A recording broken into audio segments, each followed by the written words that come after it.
Zaman hayır olsun saygılı seyrediciler.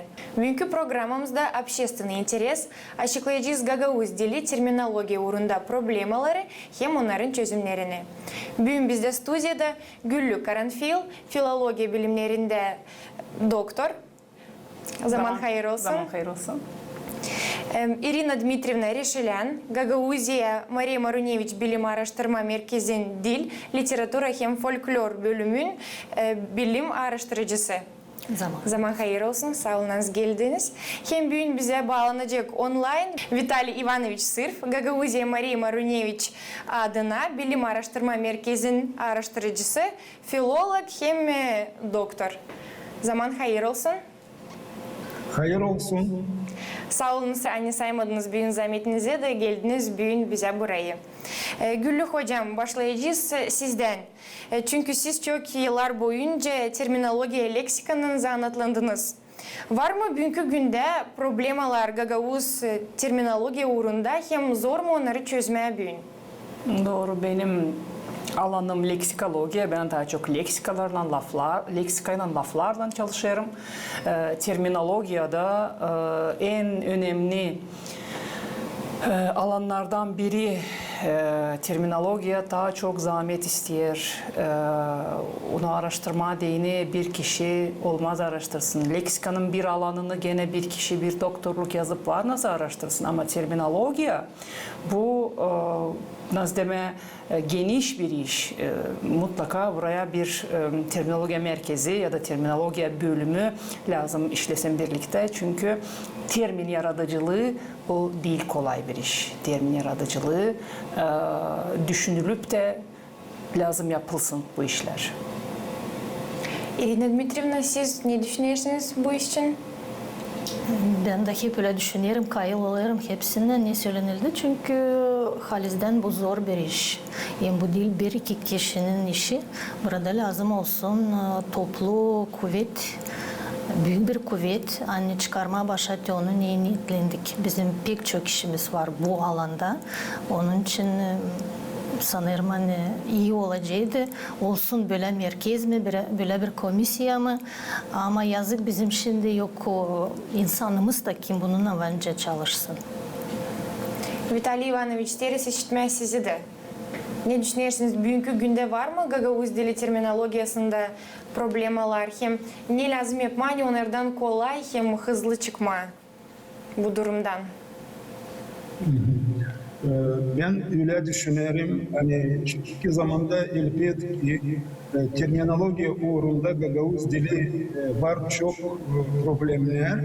Hem elbette ki lazım olsa öyle bir yer ya da grupa ya da takım hangisini sadece terminoloji uğrunda zanaatlasın ve teklif yetsin bütün cümleye yeni yaratma deyini yeni terminleri, algıları bize lazım. Geçeceğiz cümle politika uğrunda, ofisyal iş uğrunda. Sonra biz dil çoktan oldu bizde bir güzel bir toplantı. Biz laf ederdik hani dil sadece Gagavuz dili ama Gagavuz literatürası da lazım terminleri yaratma. Ben bununla isterim söyleme hani bizde var çok problemler hani bu iş çözmeye değini. Bu kadar. Dil çoktan Maria Marunevich adına Bilim Araştırma Merkezi'nde geçirildi toplantı. Hangisinin süresinde terminoloji soruşu strateji uğrunda açıklandı. Niçin bu problema bugünkü günde strateji uğruna kalkıyor? Güllü hocam. Ben o toplantıya katılamadım ne yazık ki.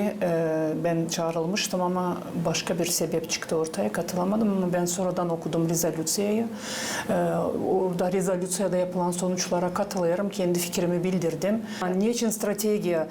Çünkü terminoloji probleması büyük bir problema. Hepsimizin de şimdi dediğimiz gibi mutlaka lazım terminoloji birliği olsun. Terminin de kendi kuralları var. Termin lazım olsun bir manalı Terminin iki manası olmaz olsun. Termini ona göre termin seçerken lazım çok bilme, becerme, nasıl biz o termini yaratacağız? Biz lazım toplanıp da düşünelim termin yaratıcılık yollarını, hangi metotları kullanacağız? Biz termin yaradarken ya da termini başka dillerden alarken hangi halklara bakacağız? Hangi terminlere dokunmayacağız? Hangi terminler kalacak? Çünkü onlar artık köklendi. Diyelim kafedra, üniversitet. Dil çoktan bir toplantıda bir insancık bana sordu. Siz laf edersiniz, ben seslerim sizi. Siz laf edersiniz Gagauş'a ama siz kafedra lafını kullandınız. Üniversitet lafını. Bunların Gagauşçası yok mu? Elbette ki bunların Gagauşçasını dil lazım arama. Biz onları kabul ediyoruz. Tenası var. Ona göre bu konuda diyelim programa lafı programa sadece biz onu programa demeyeceğiz, biz onu programa diyeceğiz. Çünkü bizim dilde olar, o okunuyor. Bunlara bakmak lazım. Ona göre mutlaka lazım terminoloji merkezi ya da bölümü yaratılsın da bir birlik olsun, termin birliği olsun. Çünkü biri başka türlü kullanır, öbürü başka türlü kullanır. Bir deste insan mana bulur, öbür desteye mana bulur. Diyor hani yok bu dil doğru ama açan terminoloji merkezinden bu laf çıkacak da böyle bu laflar halka nasıl dedi Vital Ivanoviç cümleye verilecek da insan o zaman bilecek, özellikle dille işleyen insanlar onlar bilecekler hani bu termin bu türlü da doğru kullanılacak. Sonra bakın dolaya, bakın bizim iş yerlerimizin tabelalarına neler oluyor orada. Orada da bir birlik yok. O birliği her bir tabela lazım geçsin o merkezden. Terminoloji merkezinden. O terminoloji merkezinde lazım olsun hem Moldovan, Rumun dili uzmanı hem Gagauz dili uzmanları diyelim. Da bir tabela gelirse o tabelaya lazım baksınlar hem Gagauzlar hem de Roman dili uzmanları baksınlar da o tabela olsun doğru bir tür. Zere bakarız biz zor bulma doğru tabela. Ne yazık hani o kadar para verirler, tabelalar yapıştırırlar iş yerlerine, kapılara, binaların girişine. Güzel, 3 dilde yapılı. Nasıl bize kurallar gösterir hani 3 dilde kanun gösteren 3 dilde lazım olsun ama bakarız hani kimer kere diller değişik koyulmuş üstte gider Rusça sonra orta Rumunca onların da var sırası hangi dil gidecek üstten hangi ikinci hangisi üçüncü yerde duracak bunlara lazım hepsine bakma da ben sanırım hani bu terminoloji merkezinin işidir bu. Öyle bir nasıl desem lafı bir mekanizma lazım yapalım hani bütün tabelalar lazım asılmadan önce bizden kabul kağıdı kabul etsin hani biz kabul ettik de bu termin böyle olacak da o kabul aldıktan sonra o insan lazım gitsin yaptırsın kendi tabelasını. Bu hem iş yerlerine bağlı hem özel yerlere bağlı diyelim dükkan mı neyse bütün adlar lazım geçsin bu merkezin içinden biliyoruz hani böyle bir merkez var Kişinev'da. Ben o merkeze vardır gittim ta 2011. yılda biz hep düşüneriz bilirsiniz hani bu terminoloji merkezi kurma probleması çok eski. Biz oldu yıllarca laf ederiz bu problemayı. Belki 20 yıldır biz bu işi kaldırdık da biz onu laf ederiz ama sadece lafta kalır, ilerleyemiyor. Gene de düşünüyorum siz yani açtınız bu problemayı da belki Nesa oynayacak yerinden. Saygılı misafirler isterseniz bir şey daha bu arada söylemeye niçin bu soru strateji uğrunda açıklandı? Irina Dmitrievna? Niçin açıklandı strateji uğrunda? Çünkü o pek önemlidir. Anlarsınız mı? Hani bir de alan ilerlemeyecek terminolojisi olmazsa lazımlı laflar, lazımlı terminler yokunca ilerlesin. Hiçbir orada işimiz. Onun için onu lazım çıkarma. Bu takım önce dersin strateji uğruna. Onun için de yapıldı bu tombarlak masa. Şimdi bakın bizde var lingvistika komisyası, terminoloji komisyası var bizde. Ama onun işi niçin sadece durgundu? Biz bir kere mi iki kere mi toplandıydık. Çünkü biz onun azası orada çoğumuz kim çalışır bilim merkezinde, kim çalışır Komrat Devlet Üniversitesi'nde biz onun azalarıyız. Ama birazcık durgundu işimiz. Hem de bilim merkezinde var terminoloji bölümü. Ama tabii ki isterim nişanlama hani bugün bizde yok. O kadar sayıda uzman kim var nece kaldırsın bu yükü. Onuştan durgundu bu iş. Biz belli onuştan da bu da sebeplerin biri. Düşünüyorum hani yok bizim uzmanımız çünkü biz alarsızlık insanı kendi işinden, baş işinden orada da lazım işini tamamlasın ama terminolojiye uğrunda zanatlanmadığını, bu terminoloji yaratıcılığını götürmediğini mutlak lazım sadece bu işe veresin vakadını da başka bir şey aldanmayasın. Böyle bizde şimdi kolaylık yok. Vitaly Ivanoviç deriz sizi de işitmeye. Ben öyle düşünüyorum. Hani Gagavuz terminolojinin stratejisi lazım olsun birkaç etaptan. Diyeceğiz ya birinci etap hani var bizde diyeceğiz terminoloji bölümü. Hani o çalışır bilim araştırma merkezinde Maria Marunevich'in adına. Orada o uzmanlar kim çalışır? Ve kim daha olacak da birkaç. Onlar çalışırlar, nice işlerler, yaratırlar, teklif ederler, terminleri o alana ya da bizim zanaatların dallarına teklif ederler terminleri. Sonra gider ikinci etap aprobatsiya. Aprobatsiya o lazım danışma uzmanlara, spesyalistlere.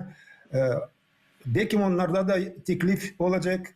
Bu ikinci etap. Aprobatsiya ben ona diyelim. Birkaç vakitten sonra bu ikinci etaptan sonra olacak üçüncü etap unifikasyon hem kodifikasyon ben ona diyelim. Ya biz laf ederiz şimdi terminoloji komisyası için onda var öyle bir hak hani bu terminleri hani teklif ederler hani o sunar Gagavuz dilinde diyeceğiz lingvistika uğrunda ya biz bana kalsa lingvistika uğrunda bizde Gagavuz dilinde en iyisle araştırmış hem yaratılmış terminleri var. Ya terminoloji komisyası lazım bana kalsa alsın hesabına ki bu tekliflerini hani bizim bilim adamları teklif ederler da izin versinler hani bu terminler lazım kural ya da kanun gibi. Hepsi Gagavuzlar kim diyeceğiz çalışır nice öğretici gibi gimnaziya, lisey, uşak başyasında, üniversitet, kolej uğrunda kullansınlar ki bu lingvistika terminleri hani lingvistik terminoloji komisyası kabul etti da izin verdi. Ben böyle düşünerek 3 etapta yaratma etabı, aprobatsiya etabı hem kodifikasyon etabı. Bu kadar. Ama yaratmadan önce bana kalsa lazım ilkin terminoloji yaratıcılığın metodları için lazım bir yerde laf edilsin. Komisya azaları düşünsünler, laf etsinler. Hani biz neye bakacağız, nasıl bakacağız? Da bana kalsa elbette bir kişi var nasıl aklına gelsin bir termin da onu teklif etsin. Komisyaya gene de kendi kolegalarına ki herkes baksın, ki herkes kendi fikrini bildirsin. Şimdiki teknolojiler bize bu konuda var nasıl yardımcı olsunlar. Çünkü biz var nasıl Google'da yapalım böyle bir grupa 7-8 kişi de kim komisyaya girecek, karar verilsin kim girecek komisyaya da oraya bir laf teklif ettiğiyle öbürleri de kendi fikirlerini bildirsinler, kendi versiyalarını versinler, anlatsınlar ne için bu versiyaya verirler. Yani değil sadece lafı verdim ama altına da niçin ben bu lafı verdim? Niçin hesap ederim hani bu laf uyacak bize? Bu türlü. Da o zaman ben sanırım açan 7-8 kişi o komisyon azaları hepsi gözden geçirecek o lafı da kendi fikrini bildirecek. Ben sanırım hani orada artık o lafı var nasıl Tenaz dedi Vital Ivan işte başka etaplara yollama da kabul edilsin deyini, benimsensin deyini, insanla benimsesin. Biliyorsunuz maçan bir termin çıkar ortaya, hepsi nasıl laf bu, uymadı bu, de bu böyle, bu böyle. Ama açan bunu yapacak bir komisya, da o komisya açan %100 kayıl olacak birbirinin fikrinden. Ben sanıyorum hani burada artık hak olacak komisyon tarafında. Doğru olacak. Hani komisya dediyse var nasıl bu termini teklif etmeye artık cümleye.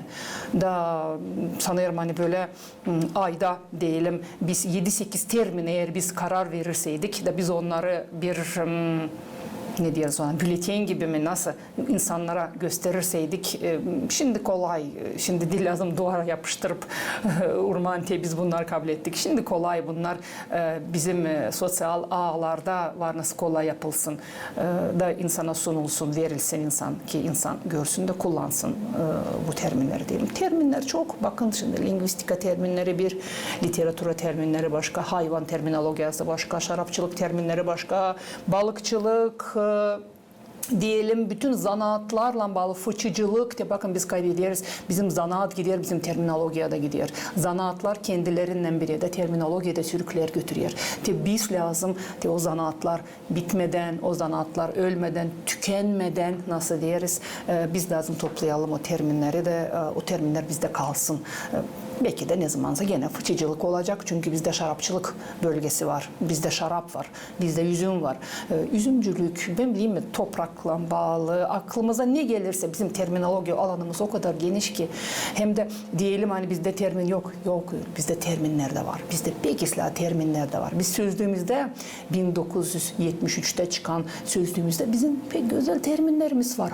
Hayvancılıkla bağlı terminlerimiz var. Toprakla bağlı termin. Hafiz kültür bağlı terminlerimiz de var bizim sözlüğümüzde, o eski sözlüğümüzde. Dil çok ama var. O terminleri biz lazım kullanalım, yeni sözlüklere koyalım da ben sanırım hani o türlü biz var nasıl canlandıralım da o terminoloji diyelim bilim diyelim bizim komisyon, kurulacak olan komisyonun ya da var olan komisyonumuz var bizim ama neçinse durgunduk, neçinse. Çünkü insan aslında oradan da biz sıralarımız zedelenmektense seyrelir. Ne yazık ki tabiatın kanunu öyle hani insanın bir zamanı var. İnsan yaşar ne kadar ona Allah verdiyse de bir zaman gelir hani o gidiyor o insan. Ne yazık hani biz bu türlü Bankova Ivana Dmitrievna'yı kaybettik. Büyük bir insandı. Güzel bir dilciydi. Yeni konu işleyen bir insandı. Alatlamadan işini yapan bir insandı.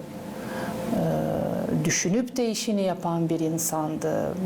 Ne yazık ki öyle insanlar gidince sıralar seyrelir da Ivana Bankova gibi insanlar artık ne yazık ki gelemiyorlar. Şimdi biz onları göremeyiz artık. Onlar şimdi yok ama belki de umudumuzu kaybetmeyiz. Hani gelecekte bizim dilimiz yüksek uğurlara çıkarsa mutlaka ki biz buna inanırız hani yüksek uğura çıkacak. Dilin de yüksek uğura çıkması bizim yöndericilere pek bağlı. Yöndericiler eğer Gagavuz diline karşı dönerseler, onlar eğer Gagavuzçayı kullanarsaydılar, insanlar, analar, babalar görecekler. Hani büyükler laf ediyor, biz de laf edelim diyecekler. Ben bunu her kere diyelim. Ama ne yazık hani bizim yöndericileri biz inandıramayız bu işe. Ama belki de biz o yöndericileri yanlış seçeriz.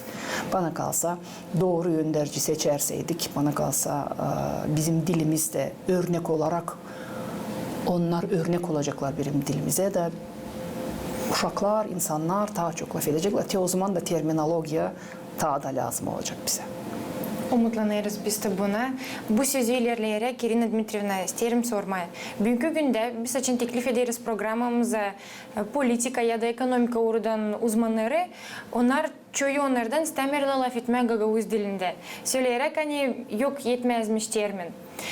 Sizin bakışınıza göre bugün var mı lazımlı sayıda o terminler ki kullanma ona değil sadece yaşamakta insanlara ama politika uğrunda da, ekonomikada, administratif siz ne düşünüyorsunuz? Şimdi bakın doğru söylediniz. Artık bugünkü günde var yeterli sayıda düşünüyorum hani sözlüğümüz hani çıkarır Bilim Araştırma Merkezi türlü uğurlarda. Onun için şimdi bugün var kolaylık laf etme sadece bağlı insanın istediğine. Vitaliy Ivanoviç buradan nişanladı, sıraladı terminolojiyanın birkaç etapını. Diyelim teklif var, sözlükler var. Ama şimdi gider ikinci etap aprobatsiya. Buyurun, kullanın, açın, arayın, hazırlanın. İnsanın varsa istediği o bulacak, laf edecek, düzecek kendi sözünü ana dilinde mi, Gagavuz dilinde mi isterseydi. İstemerseydi, nice derler, kim ister o bulur kolaylık. Kim istemer o arar sebep değil mi öyle? Ben buna sanıyorum. Kayılım öyle. Ama yine de ben bilmiyorum. Ne lazım biz yapalım ki bizim yöndericiler diyelim. Ben yönderici derken ben bütün yöndericilerin sistemasını düşünüyorum. Onlar bana kalsa bu sözlükler varsa, bu sözlükleri verirse bilmiyorum. Onların da içinde bir mekanizma kurmak lazım ki onlar o sözlükleri açsınlar. Bari en çok kullanılan lafları ben bileyim artık yapıştırıp yazıp bir A4 kağıdına da ursunlar duvara. Belki de çok görsünler o lafları. Gene de dediğim gibi burayı da istemek lazım. Eğer onların bu işe isteği varsa onlar ben sanırım hani bu iş yapacaklar. Ama gene de bakın ne söyleyeceğim diyorsunuz hani var mı termin. Gagavuzca laf etme, dil lazım korkma. Bu insan termini bilmese de o var nasıl Rusçadan da laf kullansın. Hiç kimse onu hani o Rusçadan kattı laf Gagavuz diline Rusçadan terminleri kullandı. Hiç kimse bana kalsa onu bunun için demez ki sen nasıl laf ediyorsun. Sen utanayı biz belli. Dil lazım utanma, lazım çek etmeye, açan çek edeceğiz. Da açan biz laf ederken söyleyici o Rusça lafı biz sonra gideceğiz, açan gideceğiz, sevdeceğiz. Ya dur ben bakayım bu Gagavuz dilinde bu laf var mı acaba? Ben bunu kullandım ama bana kalsa bu Gagavuzca'da var. Da o zaman o insan çekecek araştırmaya da bakma da ikinci kere açan gelecek ben sanırım onu doğurtacak durumunu. Ona göre dil lazım korkma siz lazım onlara yürek verirsiniz hani korkmayın tenası var öyle laf edin. En büyük kahramanlık bana kalsa budur. Açan korkarsın da yaparsın o işi. Dil lazım utanma, dil lazım korkma. Gagavuz dili değil korkuluk. Gagavuz dili bizim ana babalarımızın dili. Eğer gene de birkaç termin işi anlamasa, bilmese bana kalsa var nasıl kullansın Rus dilinden o terminleri. Belki de o Rus dilinden kullanılan termin belki de halklar arası bir termin olacak da burada hiç dil lazım utanma da belki de o doğru da söyleyecek. Belki de doğrudan da biz o termin, bizim termin nasıl deme yükümüze koyacağız. Biz o termini de koyacağız diyelim kafedra gibi ben bileyim üniversitet gibi. Halklar arası laflar orada hiç çok problemi bana kalsa. Kontribüsiya gibi ben bileyim mi? Bir sıra laf var hangilerini biz var nasıl rahat kullanalım mı kendi dilimizde.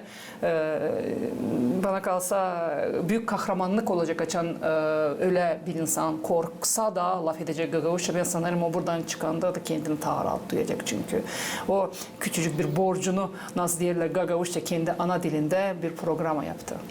Böyle. Vitaliy Ivanoviç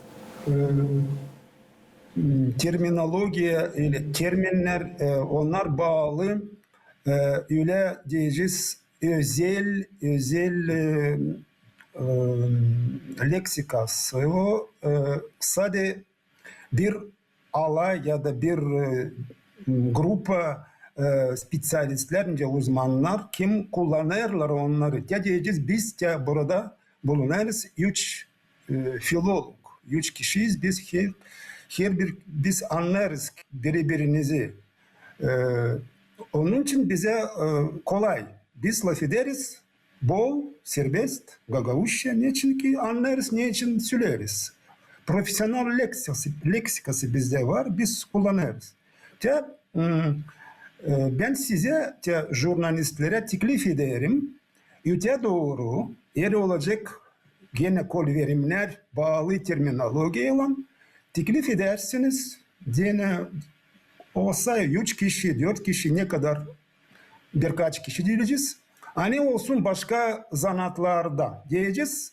Yuridik ya da ekonomik tarafından 3 kişi, her bir ekonomist ya da ayrı jurist laf etsinler Gagavuz dilinde. Yuridik problemaları, ekonomik problemaları hani bağlı bizim Gagavuzya'ya.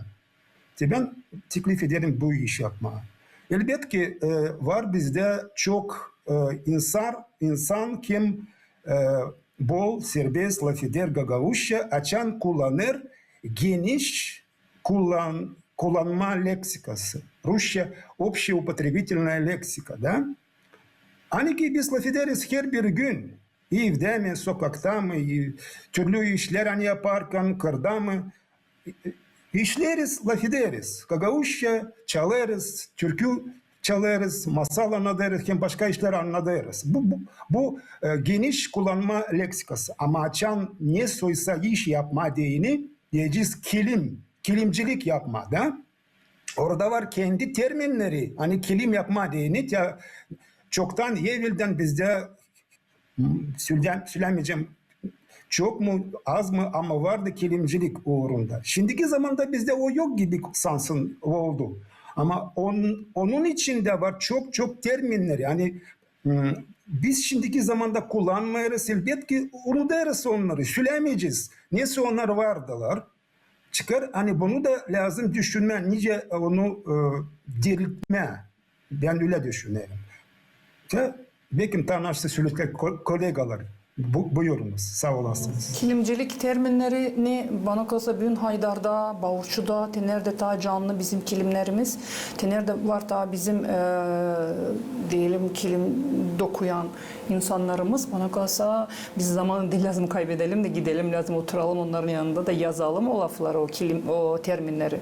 Çünkü doğrudan da insan bir gün var, bir gün yok. Pek önemli bir iş. Haydar'da bilirsiniz müze açıldı bana kalsa. Orada kilim düzenler var. Orada uşaklara da öğretiyorlar kilim dokuma. Küçücük düzencikler yapmışlar uşaklar için. Böyle küçücük düzenler uşaklar orada öğreniyorlar dokuma. Bana kalsa bu çok güzel bir iş. Hem zanaatı kaybetmemek için çünkü bilirsin hani Haydar bu orada bir usta gibi çünkü ben daha uşaktım açan benim anam giderdi.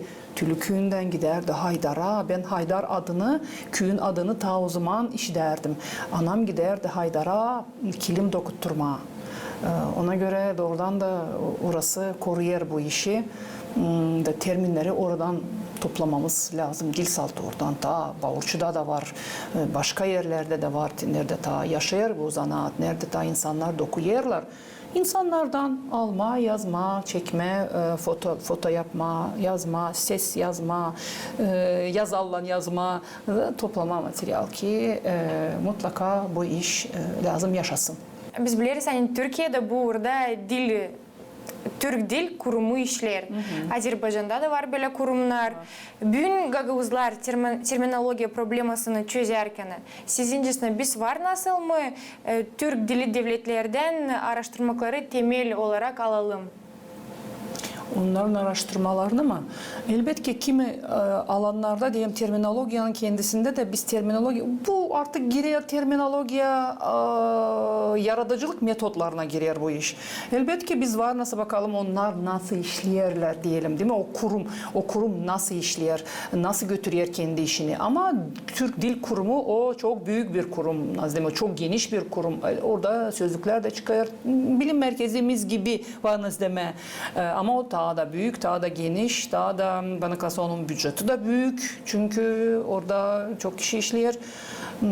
Elbette ki biz lazım öğrenelim nasıl işliyor bu tipli kurumlar Türkiye'de, Azerbaycan'da diyelim, belki de Türkmenistan'da. Çünkü en yakın diller bu diller sayılır. Bize de biz var nasıl onların örneklerine de bakalım. Termin seçerken biz var nasıl Türk dillerine bakalım. Onlar nasıl demiş, ne demiş? Eğer bizim kulağımıza o yatırsa, eğer bize o laf rahatsa, eğer bizim insan onu anlayırsa biz var nasıl alalım onlardan bu lafı, bu termini de. Ama biz pek çok termin var nasıl alalım Rumun dilinden de. Çünkü Rumun dilinden ki terminler diyelim medisina terminleri bakıyoruz hani daha çok gidiyor Latin dilinden çekiliyor. Bakarsın hani Rumun dilinde de bakarsın bir türlü, Türk dilinde de bakarsın benzeşiyor. Çünkü kökü bir Latin dilinden geliyor. Ona göre bana kalsa her bir alanın, her bir terminolojiya alanının yani diyelim ayrı ayrı terminolojiya grupalarının diyelim doğru mu dedim bilmiyorum. Alanları diyelim medisina terminleri ya da toprakçılık terminleri biz lazım bakalım o kök nedir? Kök nedir? Oradan da lazım yardım alalım termin için. Elbette ki Türk dilleri de bize bu işte büyük kaynak olacak.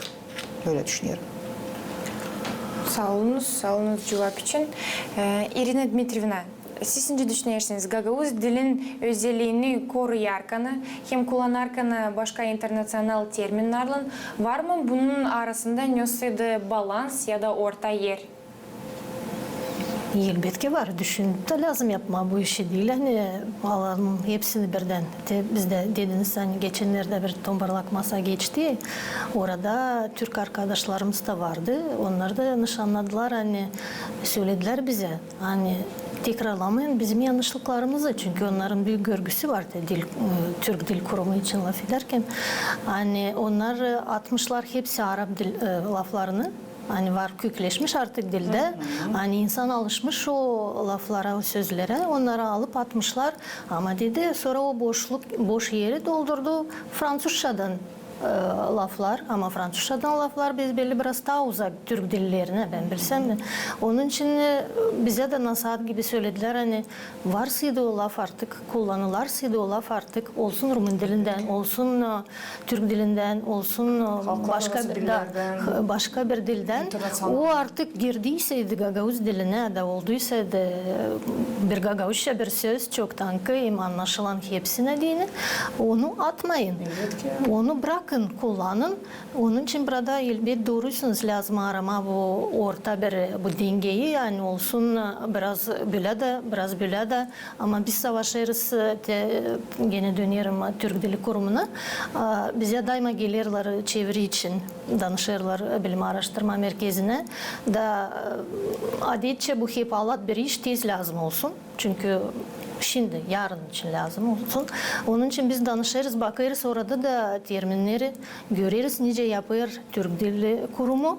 Da ona göre savaşırız biz de düzme kullanarak artık bizim kolaylıklarımızı, diyelim bizim lafın kökünü, bizim lafın bizim dilimizin afikslerini, bu takım, bu görgüyü artık kullanırız. Belki az ama ise bağlarız mutlaka. Vitaliy Ivanovich, size sorma size. Hangi uğurlara kapılmadı bu terminleri öğrenmek hem de sözlü o uğurlarda hazırlamak? Hadi juridik terminleri için bakınız.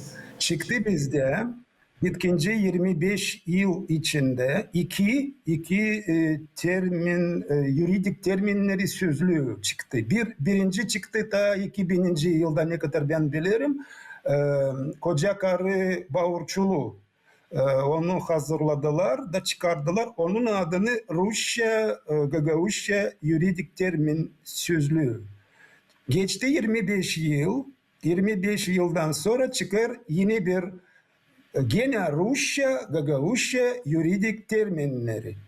Elbette ki gösterir hani bizim terminolojisi, Gagavuz terminolojisi ilerledi. Bu örnek gibi. Niçin? Niçin ki bakarak ne vardı o sözlükte hani çıktı 25 yıl geri bu bitkinci juridik termin sözlüğü daha büyük, daha zengin, daha geniş. Ama orada ben tutarım aklımda gördüm bu termin sözlüğü yazılı hani bu sözlük kuruldu aldı örnek gibi ya da temel o sözlük hani çıktı 25 yıl geri. De ben baktım aktardım ne kadar vakit bende vardı aktardım baktım da niye ben hesap aldım. Hani ki hem birinci hem ikinci termin tarafından alındı Türk dilinden terminler, laflar, algıları bize değini biz onları sifte işi deriz. Kullanmayarız. Kullanmadık şimdiye kadar ve bize teklif ederler kullanma değini. Diyeceğiz bir öyle termin nice suç. Ben onu sifte işi derim bu laflıktan. Suç, преступление, suçlu, преступный, kabahat bizde vardı, kabahatlı vardı. Niçin onu kullanmama diyeceğiz. Ya örnek gibi ben isterim teklif etme. Bana kalsa bu bir problema. İkinci problema burada yazılı Rusça, Gagauşça yuridik termini. Lazım olsun invers. Gagauşça, Rusça. O zaman belki merak olacak bizim juristlerde. Niçin ki bana kalsa hem bir taraftan öbür taraftan da lazım olsun yuridik termin sözlüğü. Ben buna hesap ederim. Hem elbette ki bizde var da çok bana kalsa da çok alan ya da dal nerede biz lazım işleme hani olsunlar bizde terminleri. Ne diyeceğiz? Botanika terminleri, zoologiya terminleri, birçoktan biz laf ederdik literatura, artistik literatura uğrunda terminleri bu lazım olma, yapma, yaratma da teklif etme cümleye ne kadar hızlı, ne kadar tez. Tadeciz Gagavuz dili hem literatürası şimdi gimnaziyalarında, liseylarında götürürler bir predmet, integrir predmeti. Ras Gagavuz dili için biz laf ederiz, lazım gösterme yanında olsun Gagavuz literatürası da. Da çıkar bizde çok var nereye biz dikkat edelim da teklif edelim yeni termin uğrunda sözlükleri ya da termin sistemaları. Ben öyle düşünüyorum. Bence bir şey isterim söyleme danışma Vital Ivanç'a hepsine kim söylenildi burada yuridik terminleri için ama bağlı her bir alan uğrunda terminler için. Bakın bizim köylerimizde her bir köyde başka türlü laf ederler. Onun için bir köyde işitmerseydiler, bilmerseydiler ne o suç, başka köyde o kullanılır. Bence söyleyeyim hani Valkanij dolayında böyle laf var. Ben değil şimdi sadece bu laf için söylerim başka laflar için de. Onun için açan bir sözle koyulur bir laf. Ben düşünüyorum hani kim hazırlar bu sözlüğü kantarladı hangi lafı hem lazım onu koyma, dil lazım koyma bu sözle. Bizde var bu problem çünkü biz çalıştık başka bir uğurda bir çeviriyle hep böyle çıktı. Yani bu köyde bu lafı bilirler bu manada, başka köyde bilirler bu lafı başka manada. Bu da bizim bir borcumuz ya araştırma da bu lafların hepsi manalarını açıklama çünkü bizim sözlüklerde onlar hepsi yok. Da kabitmemete bunu ne var? Almama başka bir lafı diyelim. Kar halklar arası bir laf olsa da bizde o varsa başka bir manada, yani bize lazım o manada kullanalım onu. Bizim öyle bir teklifimiz. Onun için çok sıra insan anlayamıyor. Niçin anlayamıyor? Niçin hani bu taraflarda o lafı kullanmıyorlar bekim. Yülen tarafında o laf var. O manada.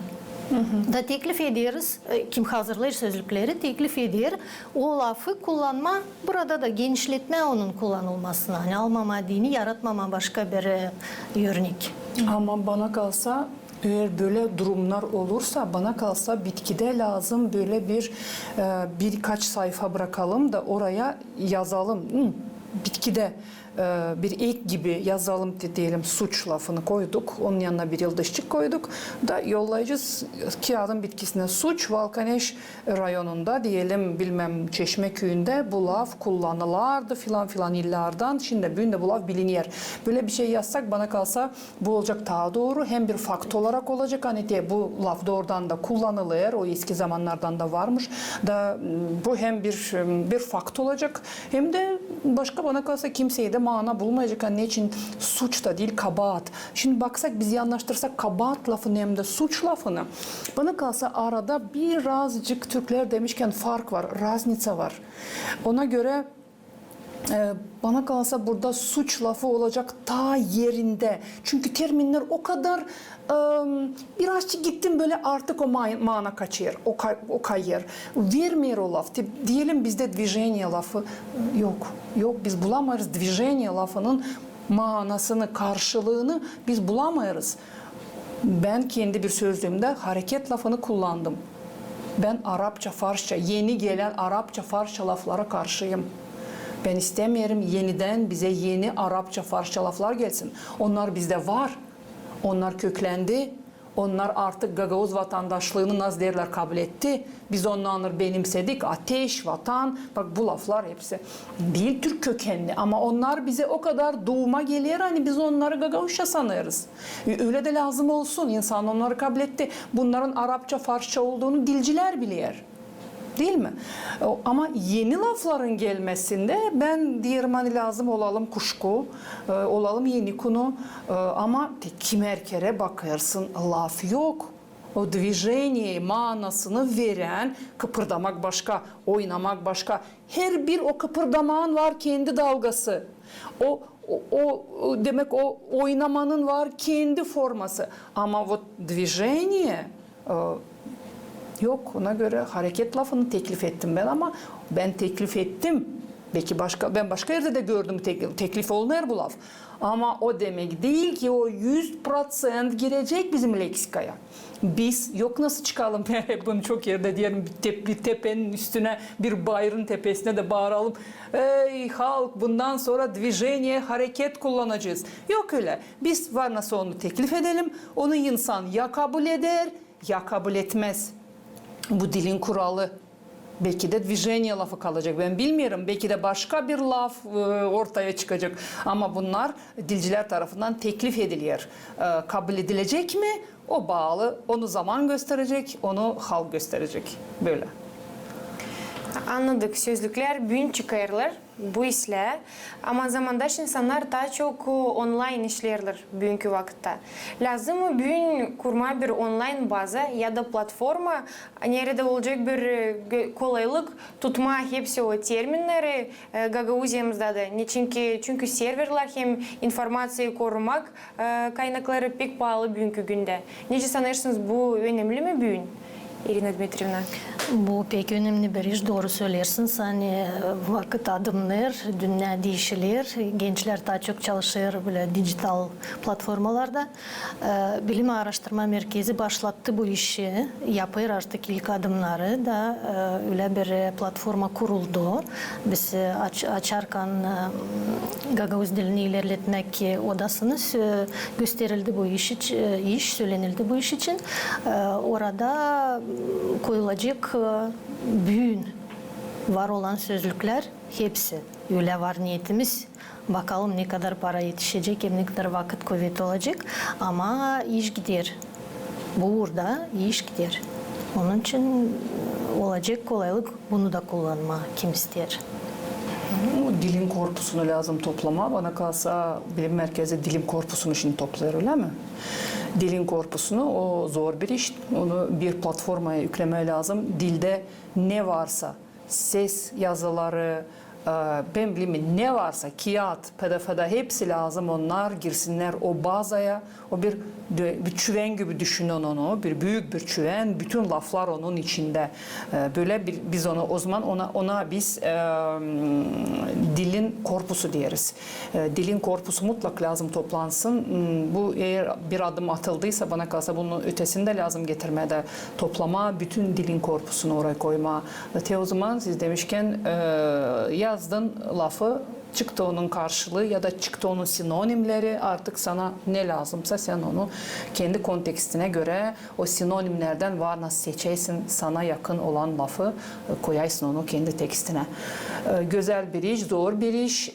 Dil bir 5-10 kişinin işi, bana kalsa bu bir 40 kişinin işi, çünkü dilin korpusunu toplama, bu doğrudan da bir askerlik lazım olsun orada yani. Bir 10-15 kişi bana kalsa az bu işi toplama.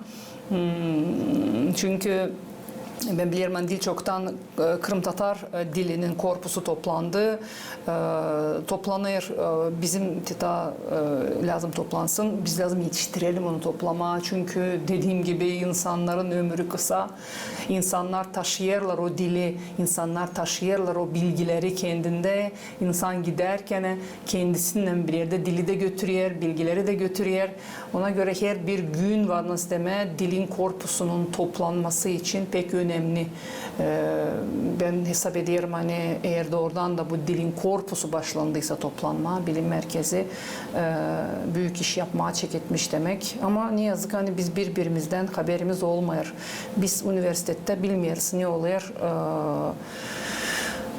Bilim merkezinde, o bilim merkezi bilmiyor ne oluyor. Bizde birazcık böyle ayrı gibi işleriz.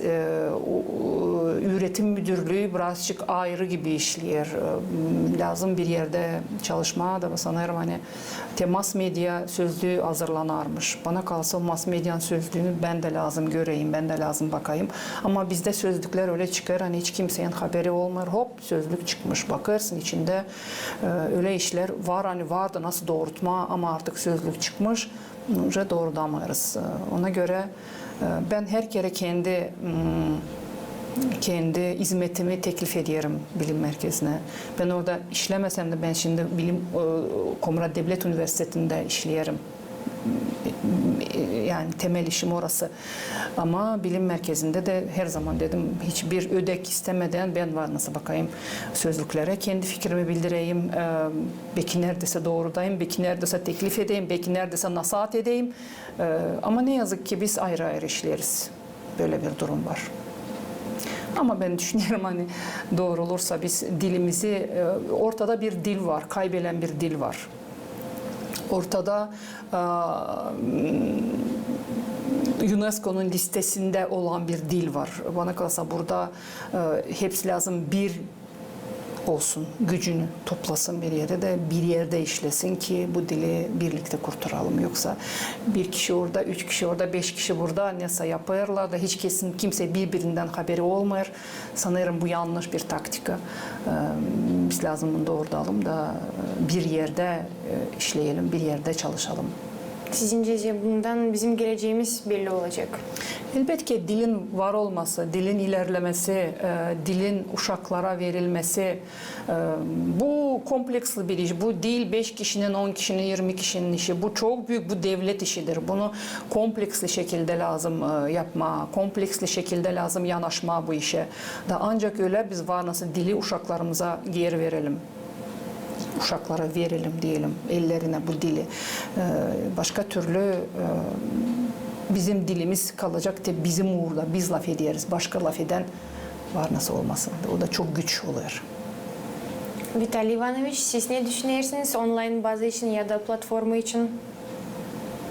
Online baza ya da online platformaları elbette onları da nicece basım formatta, hırtiye formatında hem de burada kalır hem bana kalsa elbette bu lazım iş. O şimdiki zamandaş bir iş. Ama ben çok kere bitince vakitlerde danışırım, çalışırım. Nice korektör, redaktör gibi çok yanlış pedalanır açan yazarız. Hem de bizde ta dil bilince doğru yazma diyeceğiz. Bir takım bir lafla ya da ayrı nice laf birleşmesi için ben terminler bir laf var laf birleşmesi diyeceğiz.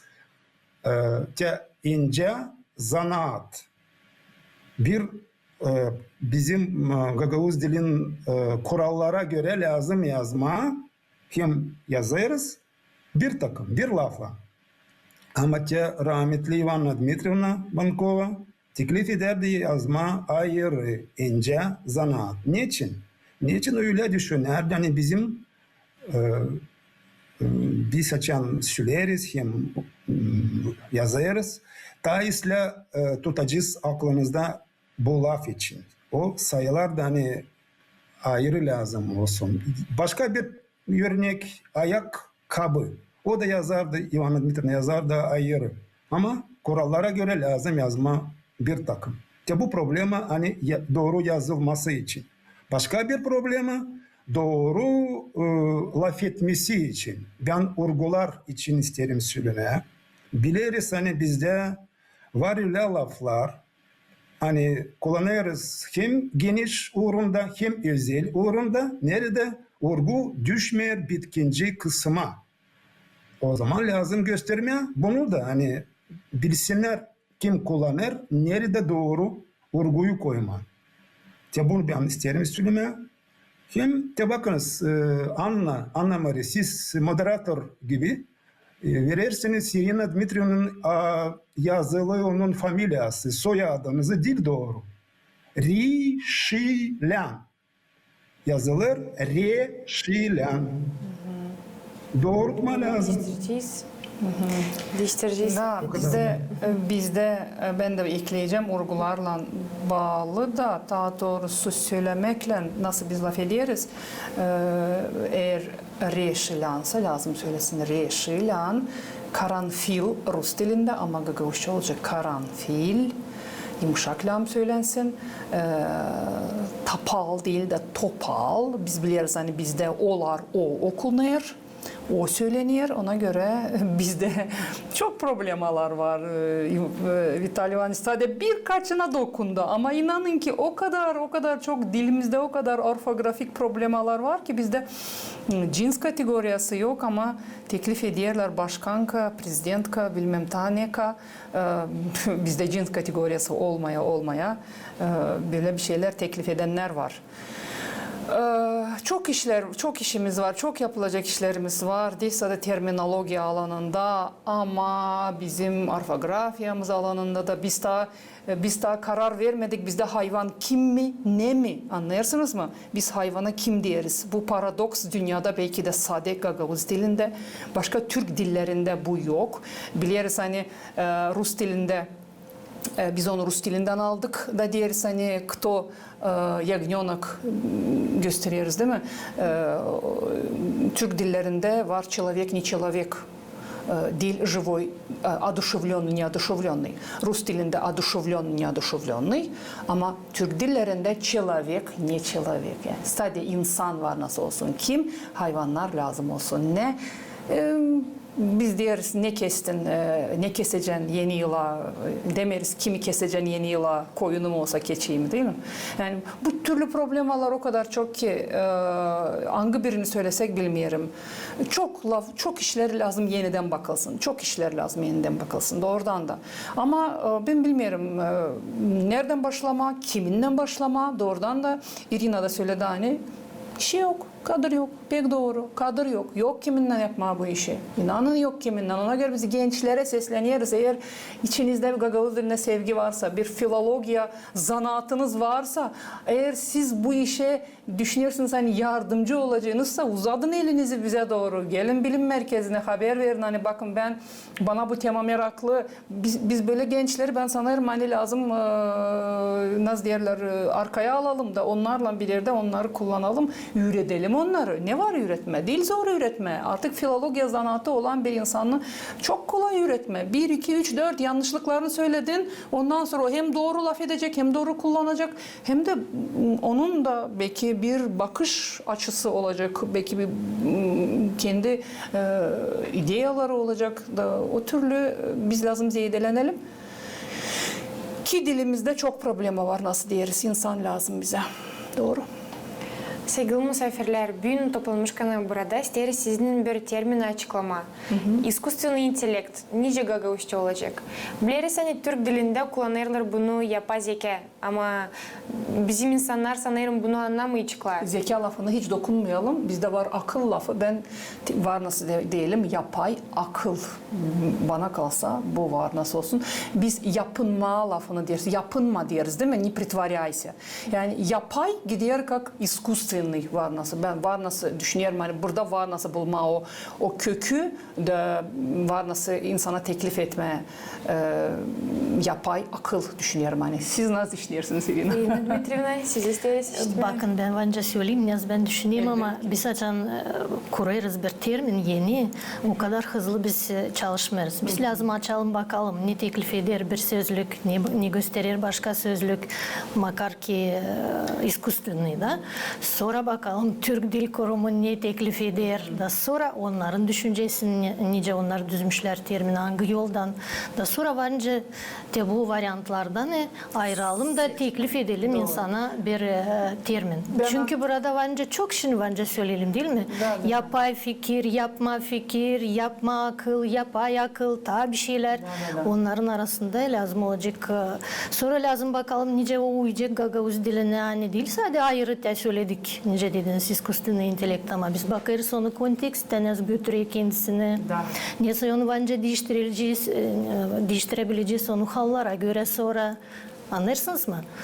Onun için da hani burada ufak tefek iş pek çok var. Bu dil anteşin geldi fikrime de söyledim de bu da gidecek. Hani insan daima bileceği düşünür. Hani o kadar zor lafları teklif ederler de niçin bile koymuşlar da bile bir söyleriz koymamışlar.